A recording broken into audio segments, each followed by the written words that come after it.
All right, so another testimonial. I got two testimonials back to back. These are two people that I had the honor of working with for several months, and they both did my course. They went through my group coaching program, and I wanted to go ahead and read this. Even though the last video was a testimonial, I just can't wait for this.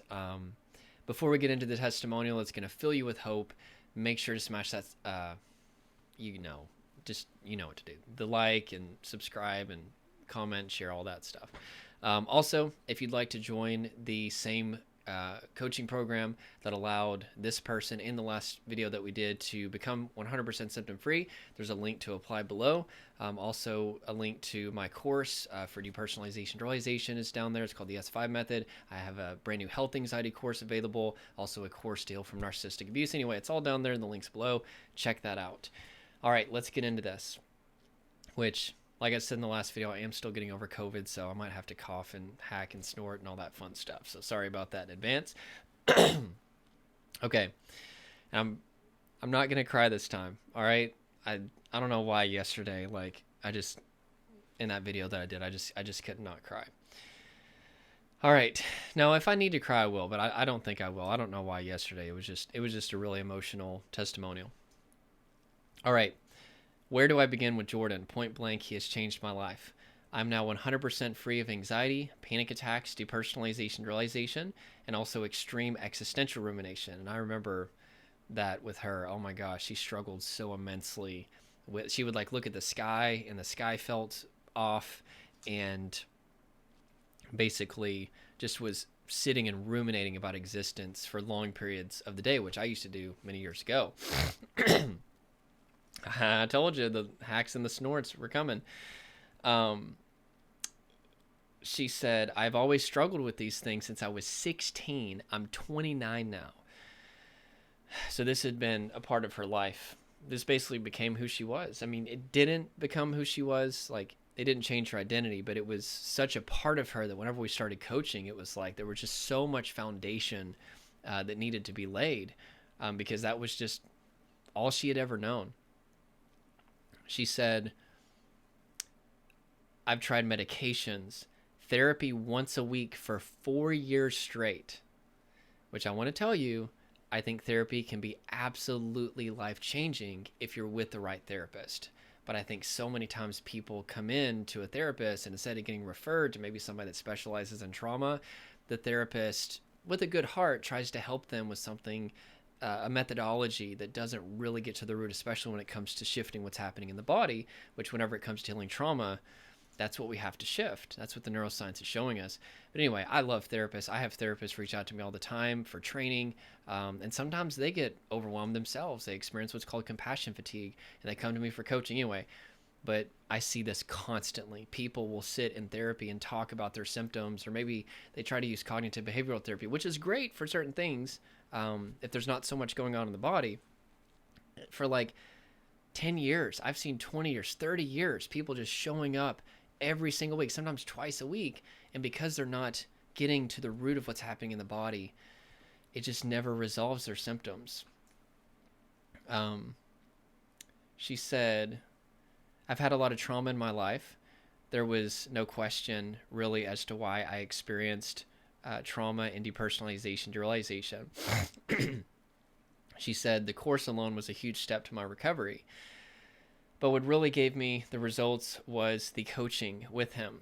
He truly validated all my feelings and obsessive thoughts and fears. He made me feel normal when I felt as if I was going crazy or I'd gone crazy.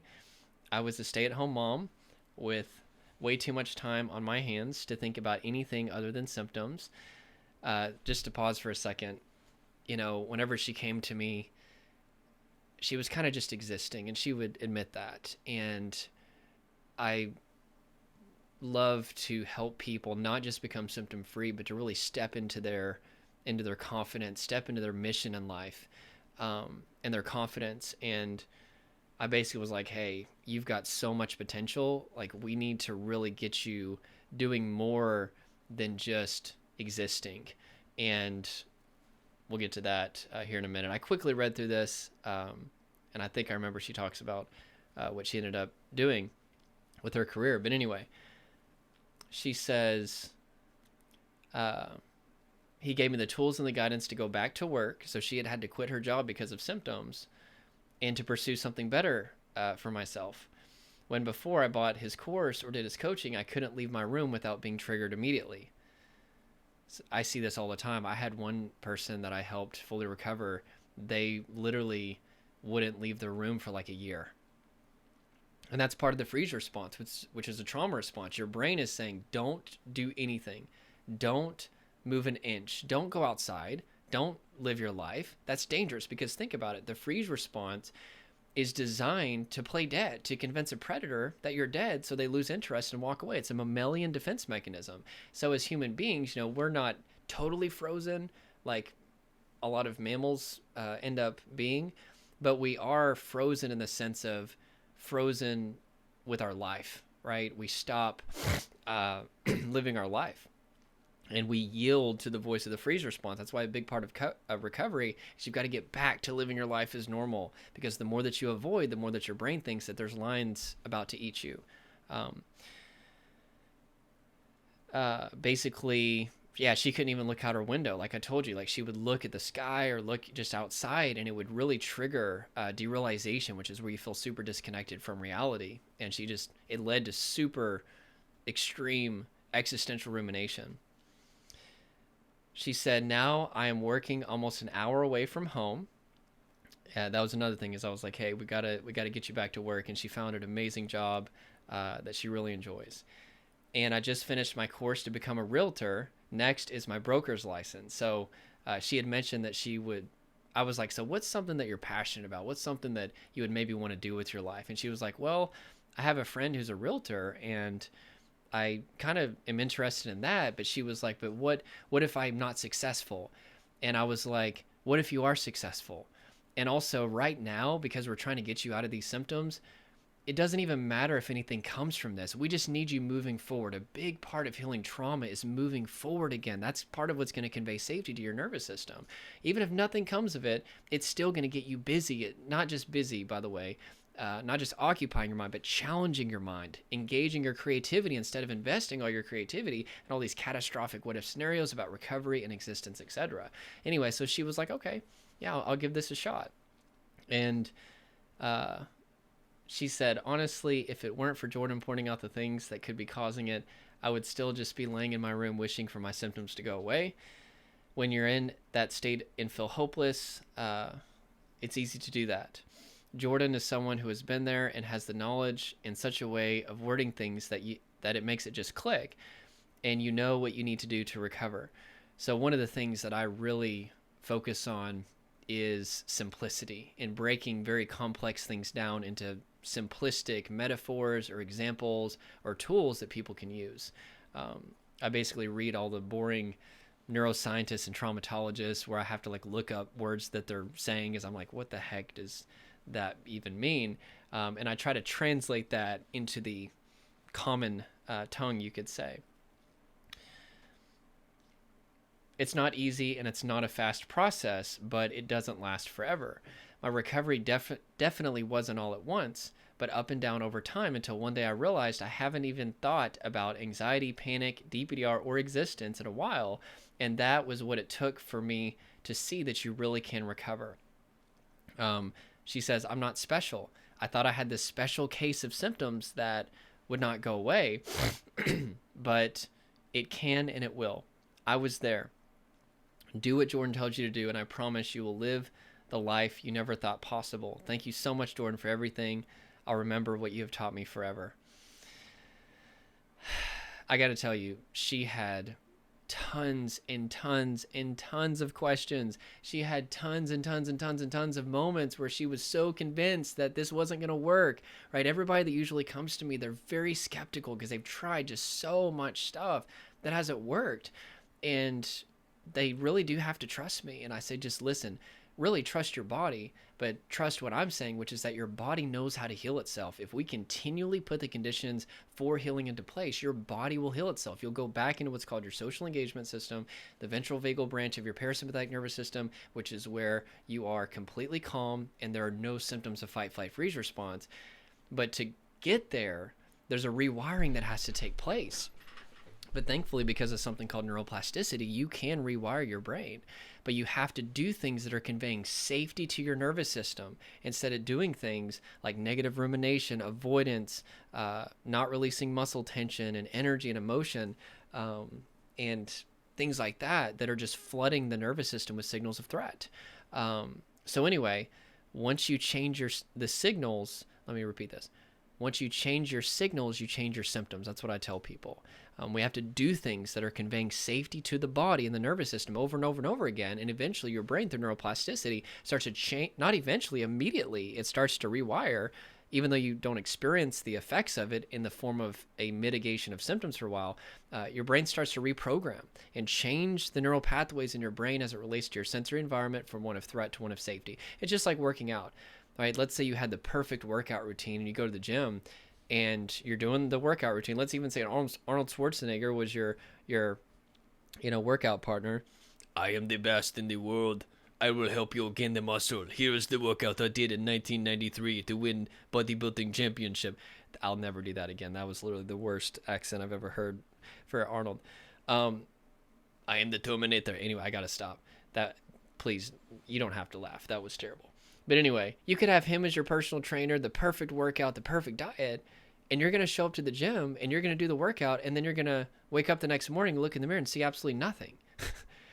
Right? And then you're going to do it again the next day, and it's going to be several weeks or several months before you start to see results. And that's exactly how it is with trauma healing. I often describe it as like planting a watermelon seed. You plant the watermelon seed, and then you create the conditions for growth, which in this case would be sunlight, having access to nutrients in the soil, also water. Did I mention water? But then time, right? You've got seed, time, and harvest. Technically, you've got the seed as well as the conditions for the seed to grow. Then you've got time, and then you get the harvest. But even once you start to get growth above the surface, it's still just a little sprouting. It doesn't look like a watermelon. And so you have to put these conditions in place for healing, which is technically, at least my method. There's multiple ways to do it, but my method is called the S5 method, the 5 things you need to put in place. Then you have to give it time. And then eventually you're going to start to see a little bit of growth, just like with the gym. You start to see a little bit of muscle. You're like, dang. Or maybe you're trying to lose 50 pounds and you notice, hey, like my pants fit a little bit looser. And really the challenge is getting people to that moment where they start to see results. And once you see results, you realize for yourself that it works. You don't have to have trust in me and faith in me anymore. You're able to see, man, this is actually working.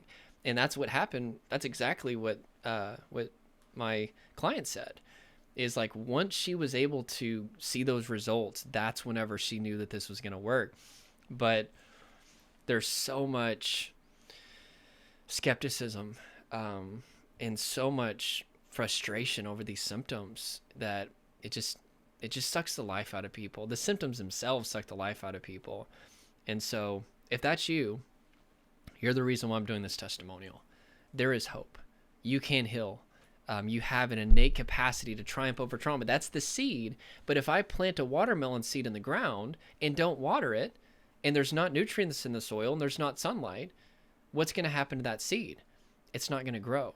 Just because you have the capacity to heal does not automatically mean that the conditions that would allow that healing are in place, right? And so that's really what healing trauma is all about, which depersonalization-derealization, which is probably most people that are watching this for, because you know me for those symptoms. They're trauma coping mechanisms. They show up because you've reached a state of overwhelming stress. And in order to heal from trauma, you need to continually convey safety to the body and the nervous system. That's the conditions that are required. Those are the conditions that are required for your nervous system to downregulate, is we need to have things that you're doing that are conveying safety to the body. And once you do that long enough, eventually your brain is convinced, hey, there's no lion here. Let's shut off fight, flight, freeze response, and let's go back into the social engagement system. And that's whenever you feel normal again. Now, even if you've forgotten what normal feels like, it's like a switch, and it doesn't happen and then stays there. It's usually up and down. You'll go in and out of fight or flight response and freeze response down to your social engagement system, and then back and forth. But there'll be a point, like what happened with her, where you'll look back and you're like, man, I have been in my social engagement system for like weeks or months. And then eventually you'll get to 100%. I remember she got stuck on 90% recovery, which is very common, by the way. And it's so frustrating because it's like, imagine it's like you're running a marathon and you're almost to the finish line. Like you can see the finish line, but you've got like these weights on your legs that are just keeping you from making it past the finish line. It's like, it's one thing if you're symptomatic all the time, and you're starting to see results, that's actually quite exciting. But once you've seen big results and you just can't seem to leave these symptoms behind, it's actually very, very, very, very frustrating for people. So anyway, she didn't quit. It took a lot of encouragement. It took a lot of what's called positive expectancy. So reminding her that she can do this, sharing stories with her, a lot of direction. But man, this is one of the most inspiring people that I've ever worked with, and fun people that I've ever worked with. She's just such a great lady. And she also told me at some point during her recovery that she started to feel connected to her fiance again. She was pretty much numb to emotion for a while. And her fiance said something like, that's the girl that I fell in love with, or that's the girl I've always known. And anyway, I'm losing my voice. I've been speaking all day. Plus I'm still kind of sick. But anyway, those moments are why I do this. It's just incredible. So anyway, thank you for sending this testimonial to me. You know who you are. I'll keep you private. You have so many incredible things ahead of you in this life. And this is just the beginning. What I tell people is like, you make getting over the symptoms the end goal, when in reality, it's really just the beginning. So this is post-traumatic growth. This is the understanding that if you respond the right way to your symptoms and you see it as an opportunity for growth, these symptoms force you to become so healthy and focused and driven, it's going to serve you for the rest of your life. It's going to catapult you into a life that you didn't think was possible. I know that's the case with me. My symptoms forced me to get healthy and focused and driven. And for that, I am actually now thankful for the symptoms. I wasn't at the time, but I am now. Okay, I think that's pretty much it. My voice is going out. Smash the like button, comment below. I'll respond to every comment that you guys put on here. That's another thing that I'm committed to doing. And once again, if you'd like to sign up for the mentorship, we have a 3-month mentorship. We are pretty selective with who we let in, so there's an application process, but we try to let as many people in as possible. And yeah, sign up for that and check out the courses. They'll change your life. They will literally change your life. And just so you know, as far as my courses, I would say probably hundreds of testimonials that I haven't even put online. I'm working on a new website that I'm going to put all of them on there. I get so many testimonials, and I say this just to show you just how much that these courses are impacting people, that I don't even really know what to do with them anymore. It will change your life. It's worth the investment. And also with all of my courses, they come with 110% money back guarantee, just so you know. So that's how confident that I am in these courses. If they don't work, or here's what my guarantee is if you take all of my course, 100% of it within 30 days, and you don't feel like it's everything that you need to fully eliminate your symptoms, whether it's health anxiety or DPDR or whatever, I'll not only give you your money back, but 10% on top of that. You'll walk away with more money than when you started. So there's literally no risk as long as you're willing to take the entire course and give it a chance. I don't get many refunds. I really don't.